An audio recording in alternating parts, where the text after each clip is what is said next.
ajili ya neema yako. Tunakushukuru kwa ajili ya uwezo wako. Tunakushukuru kwa sababu ni Mungu wetu. Tunakushukuru kwa ajili ya ibada ya siku ya leo.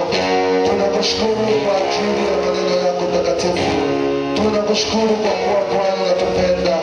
Tunakushukuru kwa kuwa wewe ni Mungu wetu utakayetulinda na kutuongoza, uliye pamoja nasi, Bwana wa miujiza, Bwana wa ishara,